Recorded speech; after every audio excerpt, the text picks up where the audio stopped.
You were trying to transform from a place that presumed something was wrong. That presumption, subtle, spiritualized, and well-meaning, became the actual frequency you were sending out, not prosperity, not alignment, not trust, but resistance. And here's the irony. Nothing shifts while you are attempting to shift it. If your trying comes from rejecting the present, then in the quantum field your being is the frequency that determines what collapses into form, and when your internal message is "this must be fixed," the field reflects back a life that shows more fracture. That's the hidden pitfall of self-improvement. We fall for the story that more transformation equals more value, that a future self who is calmer, disciplined, or holier is the one who earns the life we crave. So we push harder, we grind, we follow the systems. But energetically we are broadcasting "who I am now is insufficient." The field, neutral and exact, mirrors that belief. It doesn't hand you what you desire, it hands you who you are. If who you are is somebody forever chasing change to escape yourself, you'll stay in the chase. Not because the practices fail, but because the identity using them is out of tune. That is the core paradox of a quantum shift. Change does not come from warring with what is. Change arrives when you cease resisting what is. In that allowance, the energy rearranges. Possibilities that were invisible in a state of struggle start to show up with surprising ease. Not because you forced them, but because you finally matched the vibration. Let's unpack this. The instant you declare, "I need to change this," you create a vibrational tear. One part of you reaches for the new, while another quietly affirms that the present state is unacceptable. That rejection, tone, becomes the active broadcast. The quantum field answers to tone. So even when you picture an upgraded you, you're still vibrating as someone pushing against the now. And resistance always strengthens the thing it resists. That's why life rarely shifts when you try to escape it. It shifts when you stop needing escape. Only then are you operating from neutrality, presence, and allowance. The fertile soil where real transformation grows. This runs counter to the cultural narrative we've been taught, that change is earned by effort. If life is unsatisfying, we ramp up the hustle, fight harder, optimize more, maximize every minute. But in the quantum domain, effort born from lack does not expand. It tightens. It creates more evidence that the shift hasn't happened. This isn't an argument to give up. It's an invitation to change the origin of your wanting. Is it coming from fear and scarcity, the sense that the current reality is unacceptable? Or is it coming from joy and expansion, the knowing that you're already whole and transformation is a natural unfolding? From wholeness, change is effortless. In this piece you'll discover why trying often pushes your target further away, and how to step into a frequency that invites change without force. You'll learn that surrender is not weakness but high-level energetic intelligence. You'll begin to feel what it is to live from a state that doesn't say "I must fix this," but instead "I am already whole and life is aligning." The moment you stop trying is the moment everything gets room to shift. There's a principle in the quantum universe more potent than effort, more immediate than tactics, more magnetic than willpower, overlooked in school and often dismissed by hustle culture. Once grasped and embodied, your whole relationship with change dissolves and reforms. That principle is the law of allowing. It's the most counterintuitive spiritual law because it says, what you resist persists, what you permit transforms. This is more than metaphor, it's physics. Quantum experiments show particles don't behave independently of the observer, they respond to how you look at them. With pressure, expectation, neutrality, or fear, your observation collapses possibility into form, and the quality of that observation shapes the form that appears. Allowing matters. Most people treat manifestation like bargaining with the universe, visualizing hard, scripting obsessively, asking and clenching. But the field doesn't respond to tension, it responds to openness. The more you try to alter life from urgency, the louder you signal this is not okay, and the field neutrally supplies context that match not okay. It doesn't matter how radiant the vision statement is or how positive your phrasing. If your underlying state is resistance, the broadcast is scrambled. So you loop effort, expectation, disappointment, more effort. not because you're failing the technique, but because you've been conditioned to equate pressure with potency. In the quantum field, clarity equals power, and clarity arises from coherence, not from control. Coherence becomes possible only when you stop warring with the present. Trying to fix your life implies judgment, a silent dispatch to the field that this moment is wrong and I refuse to accept it. That dispatch becomes your frequency, and frequency selects the next frame of reality. Resistance doesn't eject the issue, it collapses a reality where the issue holds sway. Teachers like Abraham Hicks have taught that you cannot reach a joyful ending by traveling through an unhappy journey. Peace isn't reached through frustration. Flow doesn't arrive through force. The law of allowing says the path of least resistance is the path of deepest alignment. Stop demanding the field change and begin aligning with the version of you that doesn't require external shifts. And inner change begins to blossom on its own. People conflate surrender with giving up, but true surrender is opening. It's choosing to stop projecting not enough into the future and instead radiating already, whole now. From that posture, miracles feel inevitable rather than miraculous. John Wheeler, a physicist, suggested the universe is participatory, that a phenomenon is not a phenomenon until observed. Observation is not neutral sight, it's relational feeling. If you habitually view life with judgment, pressure and impatience, that's the observation the field answers to. You're not merely witnessing reality, you're energizing the version you resist, and then wondering why it remains.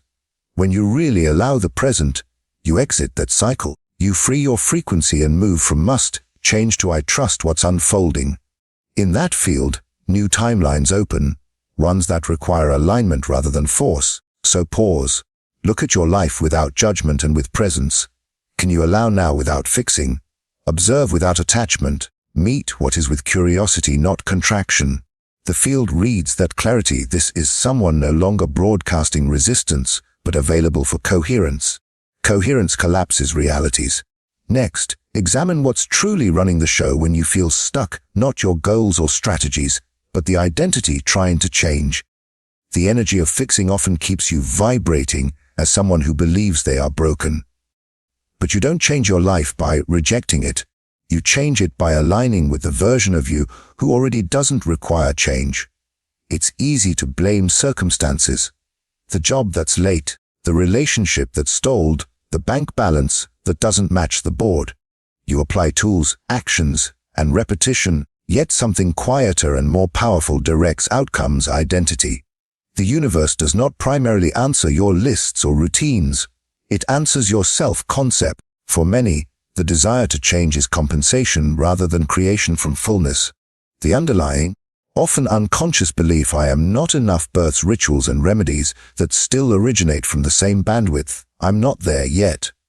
And the field, with surgical fidelity, replies with more experiences that affirm that identity. If you see yourself as endlessly improving, you may never step into simply being. If your identity is wrapped around struggle and overcoming, the field will keep providing roles to play that consistency. That's the loop you want change. You assume it's absent, you act to produce it, you reinforce the identity of lack, and the field delays the breakthrough. So ask, from which identity are you trying to change? Someone worthy and whole, or someone proving and fixing? Neuroscience informs this. Joe Dispenza explains the body records emotional states as biochemical habits. Years of feeling unworthy make that state your default home. Even if your mind wants a new reality, your body pulls you back to familiarity because that's what feels safe. You're not addicted to struggle, you're identified with it. Real change doesn't come from escaping identity. It comes from realizing you don't need to fix that identity to shift. The aim isn't to become someone else, but to return to the always whole you beneath programming. When identity changes, everything else flows: actions, feelings, people, visible timelines. You don't need more effort. You need coherence with a new internal reality. A you who doesn't fight for transformation, but naturally expresses the frequency of desired outcomes.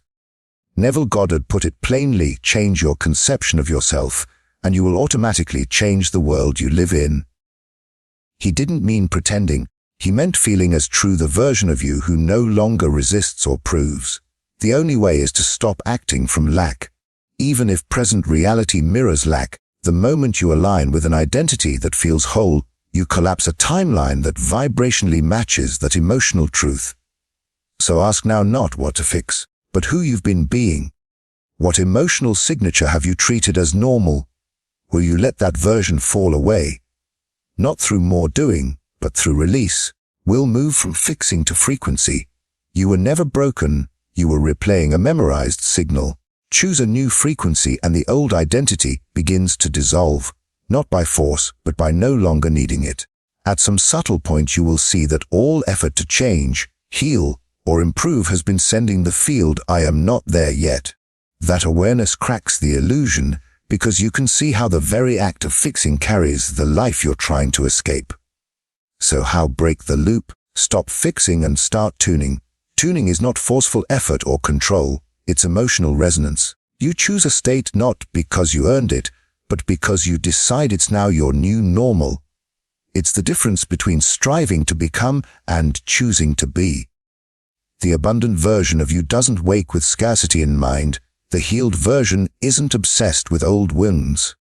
The aligned version does not loop questions like, am I doing this right? You don't reach that you by fixing the current one. You reach it by releasing the fixer identity. Fixing carries tension, urgency, and the silent belief that something's wrong. You cannot align from a base that assumes you're fundamentally broken. Let's transmute this now. Close your eyes, breathe. Imagine the striving and proving as fog. Behind it, you are already whole, present and vibrating peace, clarity and alignment. You're not trying to arrive, you are here now. Feel calm, grounded, free. They don't force, beg, or fix. They simply are. Let that truth settle into your nervous system as a present reality. Say to yourself, I release the need to fix it. Use that line as calibration, a message to the field and a declaration to yourself that the game of self-rejection is over and coherence has begun. When you stop fixing, something opens: stillness, magnetism, field, softness that says I no longer must become because I remember who I am. The universe responds, not to petitions for change, but to radiated wholeness. This is quantum logic emitting the frequency of already being. Without resistance or performance, collapses timelines that match that vibration.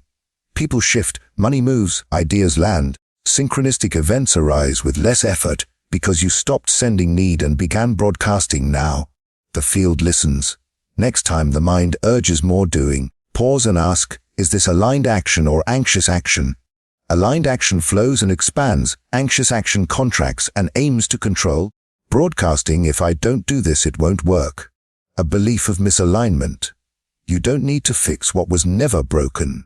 Choose a new broadcast and trust reality answers to who you are, not merely what you do.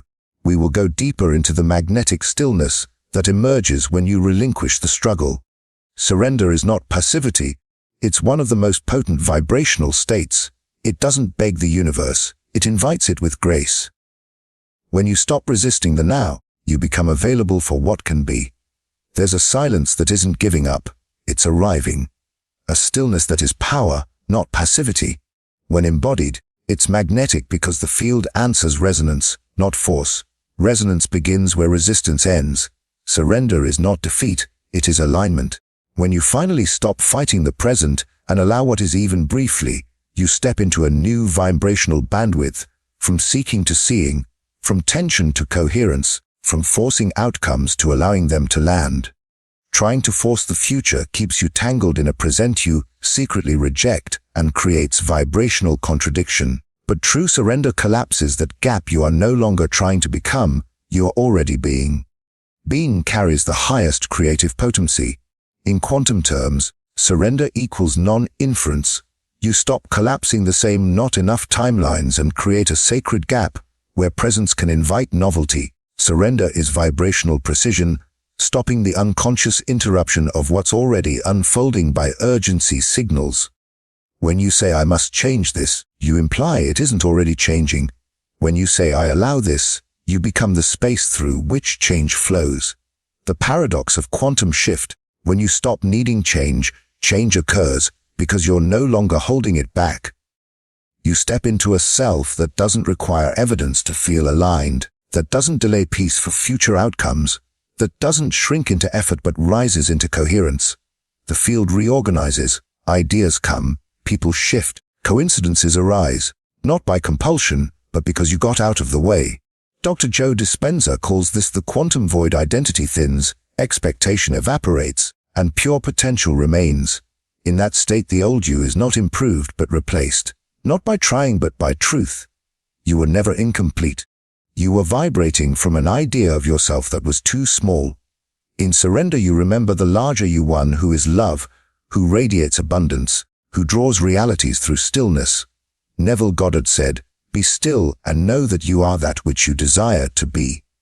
He meant feel it, claim it, now, without effort or delay. That's the frequency the field reads. So ask yourself, where are you still trying to make things happen, instead of allowing them to become through you? Where are you broadcasting urgency instead of living from the wholeness beneath it? Recognize surrender as permission, not quitting. Stop running in circles. Stop overthinking. Stop micromanaging your evolution and start radiating presence. In the final act, we don't conclude but return to the you who needs nothing fixed to feel aligned, who stopped chasing and simply became. The deepest shift is internal, a nervous system knowing, I am already here. The journey, every longing, every frustration, every attempt has been guiding you to one dissolving realization. You were never broken, only becoming. Now you stand not perfect but present, not finished but found, not resisting what is but resonating with what wants to emerge through you. This is the remembering where false effort falls away, where old identities release, where trying yields to trust. When you stop thinking something must change before you feel free, you become free. When you stop demanding proof before giving yourself peace, you become peaceful. When you stop waiting for the future to deliver who you already are, the future catches up. Effort softens, struggle evaporates, the loop ends, and what remains is a stillness that is rich, intelligent, and magnetic. A stillness that doesn't use outcomes to prove worth, but understands that alignment comes by being, not forcing. What then? You begin to live from a steadier rhythm that doesn't rush or conform to others' paces. You trust the field because you trust yourself. The field notices. You are no longer pleading with the quantum to produce. You embody what the quantum already knows. You are the frequency and the portal through which realities shift. Not by fixing more, but by allowing yourself to live as if it's already done. This is the dividing line between those who genuinely transform and those who keep looping. The ones who shift aren't those who try the hardest. They are those who stop postponing their coherence. They say, I don't need another sign. I don't need to fix another part. I don't need to earn the next timeline. I'm already here. If that truth sparkles in you now, don't let it dim. Nurture it, keep it close. Let it reframe your words, your breath, and the way you meet each day. Let that inner alignment be your baseline. If you want to anchor this shift deeper, to live it, not just comprehend it, explore the guide we made, Awaken Your Quantum Power. It's more than an idea. It's a recalibration and a reminder that you are not chasing the shift. You are the shift. The link is in the pinned comment. This is an invitation not to begin again, but to return to the part inside you that was waiting not for more work, but for your permission. So ask one last question. What if nothing needs changing for everything to change? What if the act of trying to change was the final veil? Now that the veil lifts, what remains is simply you, whole, aligned, and available. You were never broken. You were remembering the frequency of who you have always been. Now that remembrance is complete, there is nothing left to fix.